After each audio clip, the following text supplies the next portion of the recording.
Actually, I sewed on my mom's sewing machine, took it to a shoe repair shop, and they were able to fit this sole onto it. You know, a lot of people say, oh, I have this idea, and what I always say is, make it. Just somehow put together some sample and make it and test it and try it to bring it to that next level, from ink on paper to actual a 3D object. And Scott sent down this prototype for me, and it just so happened that the day after they arrived, there was another colossal snowstorm in Manhattan. So I donned my new overshoes and headed out into the streets, and for the first time ever, I experienced this freedom that NEOS really provides to people in the wintertime, which is you can go anywhere. You don't have to worry about the big slush puddles that form on the corner. You just walk right through them. Woody wore it to work. People would stop him on the street and said, you know, what are those? You know, that's really an amazing thing you have there. We brought it to some stores. Basically, we started scratching our heads and said, wait a minute, we might have something here. And I started to get that entrepreneurial bug really strongly again. So I sent the pair back up to Scott with a sort of A+ rating on the first prototypes, and he said, well, okay, let's go take this to a couple customers and see what the market thinks about them. We had $10,000 really to spend to get from the rough prototype that we had all the way to this production prototype. So how are we going to do that?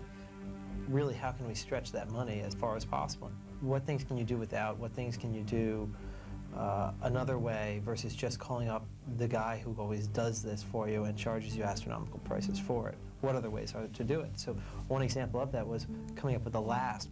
A conventional last would have cost $2,500.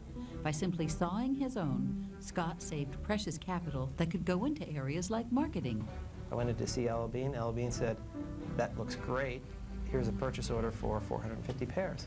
So I remember calling up Woody while he was down, you know, on his trading desk, and I said, Woody, we just got a first purchase order. Now what are we going to do?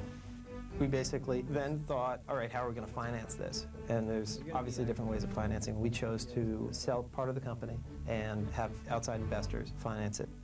Especially as a young entrepreneur, you find that people are a little hesitant. Even if they believe in you 100%, they're going to want to mull it over and think about it. And as I say to people who go to start a business and try to get outside financing, is people don't just give you money. You have to go get it.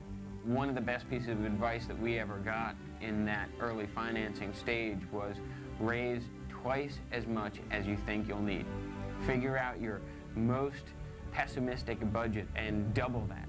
We originally thought we only needed $200,000, but we raised $365,000, and I came on full time to the business and put a lot on the line.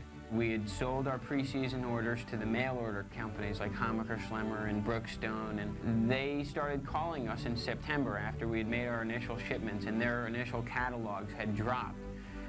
This was the first time our product had really been seen by the American public, and they called up and said, when can I get 500 more? When can I get 750 more? And the phone just kept on ringing. If you have more sales than you can fill, that's a good problem to have, and generally it is. I mean, much better than on the side of having too much product, which can kill you.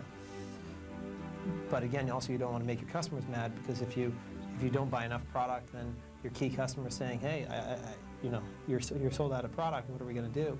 And then they may not carry you for the next year. The initial growth was really just, sure, we'll try the product, right? And it was no risk for the retailer, and to us it just looked great. Oh, a dozen pairs out the door, hallelujah. Now it's, how do we make that dozen into 120 pairs? And that is what takes long-term vision, a strategy, a focus, and follow-through time and time again until you actually get that to 120 pairs. And that's what we're struggling with right now. With annual sales in the millions, NEOS now appears in America's most prestigious mail-order catalogs. And first momentous L.L. Bean account?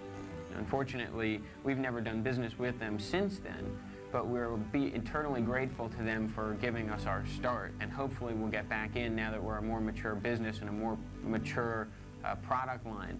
While part of their success can be attributed to having a good idea at the right time, the real credit belongs to Scott and Woody themselves for skillfully managing capital, costs, and marketing as they brought their prototype to market. Like NEOS, many sound ventures are based on improving an existing product, then leading the enterprise to success with vision and